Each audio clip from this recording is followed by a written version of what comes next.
This is Mr. W speaking to all my fellow investigators out there.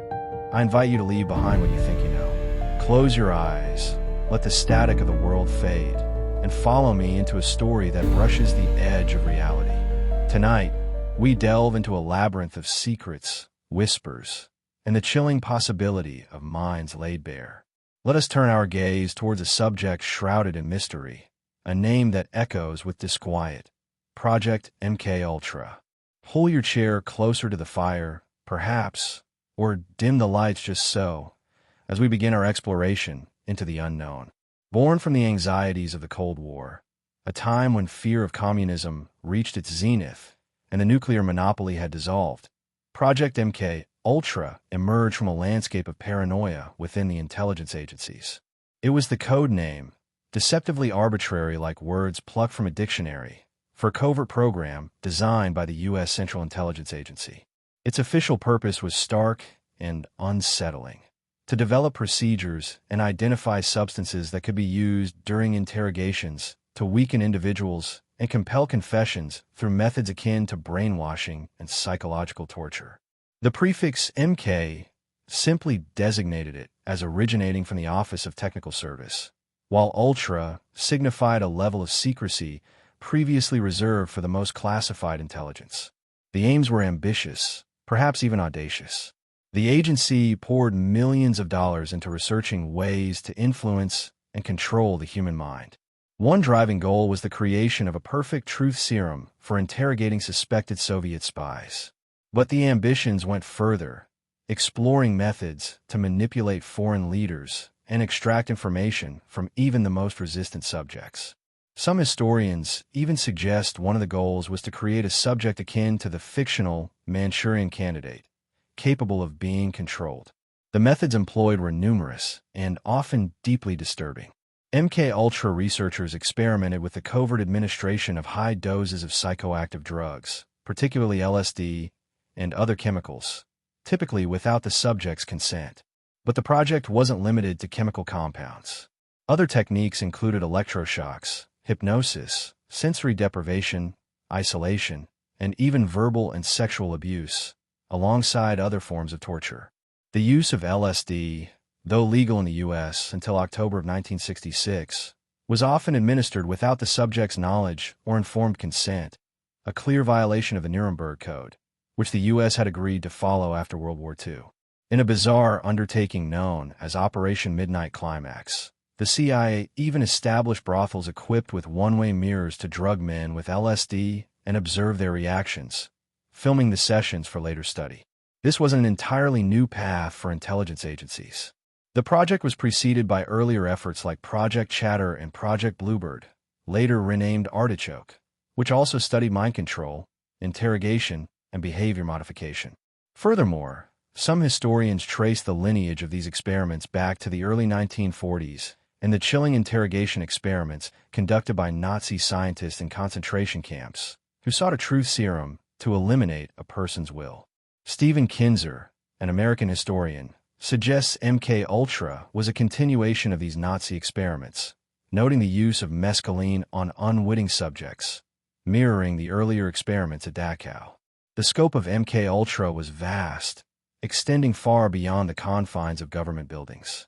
Activities were conducted under the guise of research at over 80 institutions, including colleges and universities, hospitals, prisons, and pharmaceutical companies.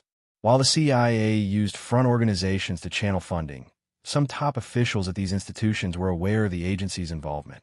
These institutions included 44 colleges or universities, 15 research foundations or chemical/pharmaceutical companies, 12 hospitals or clinics, and 3 penal institutions. Reports detail the involvement of numerous individuals, some consenting, many not. For instance, in some cases, volunteers were given LSD for an astonishing 77 consecutive days. Documented subjects include notable figures like Ken Kesey, author of One Flew Over the Cuckoo's Nest, who volunteered for MKUltra experiments involving LSD and other drugs at the Menlo Park Veterans Hospital while a student at nearby Stanford University. His experiences profoundly influenced his creative work and played a role in the early development of hippie culture. Robert Hunter, the lyricist for the Grateful Dead, was also a volunteer test subject at Stanford, paid to take psychedelics and report on his experiences.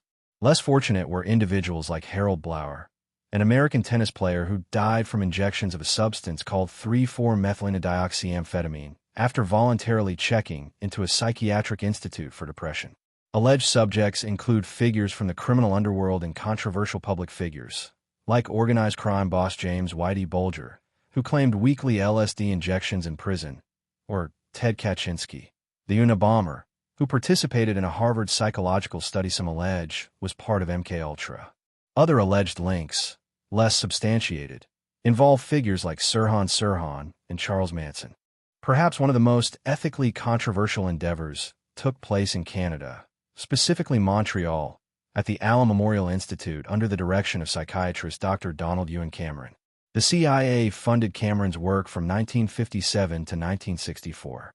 His approach, known as psychic driving and depatterning, aimed to erase existing memories and reshape personalities. Cameron would induce drug-induced comas lasting for weeks, sometimes up to 3 months, and administer electroconvulsive therapy at power levels significantly higher than normal, sometimes giving up to 360 shocks per person. He would then subject patients to endless loops of recorded messages played for hours daily while they were in states of sensory deprivation, sometimes bound in blacked-out football helmets. These horrific experiments were often performed on patients who had come in for minor issues like anxiety, leaving many with permanent damage, including incontinence, amnesia, and losing the ability to recognize their own parents.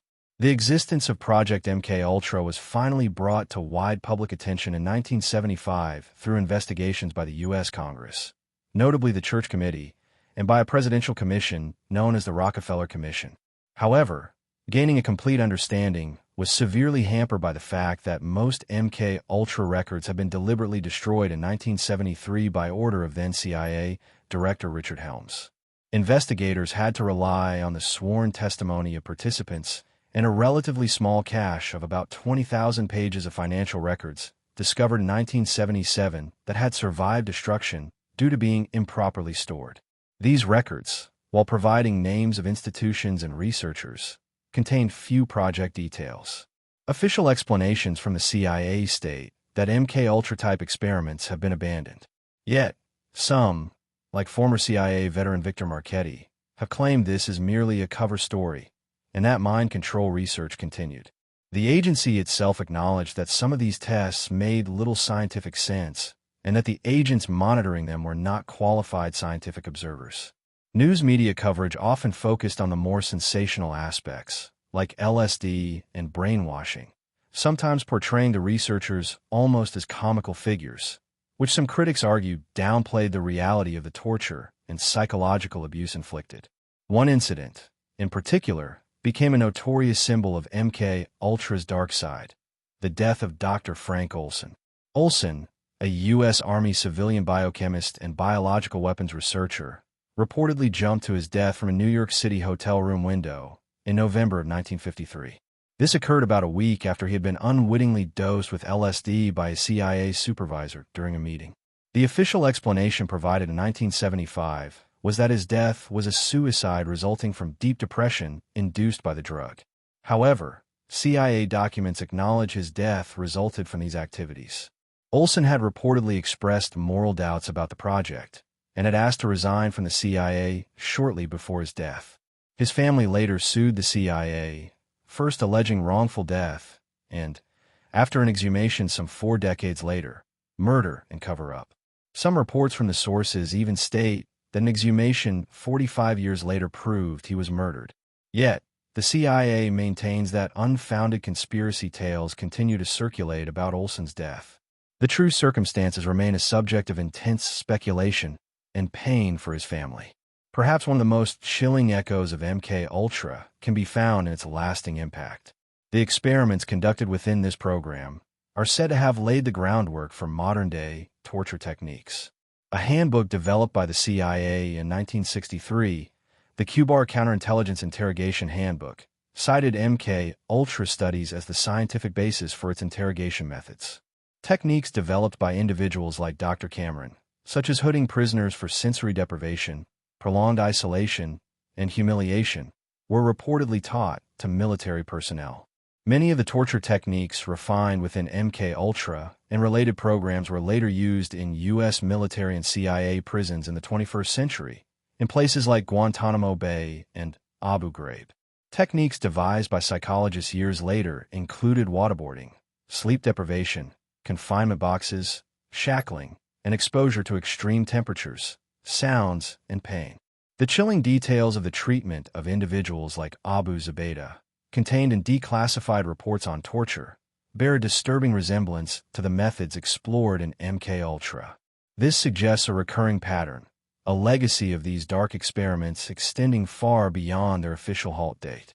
The intense secrecy surrounding MKUltra, compounded by the deliberate destruction of most records, has fueled countless conspiracy theories.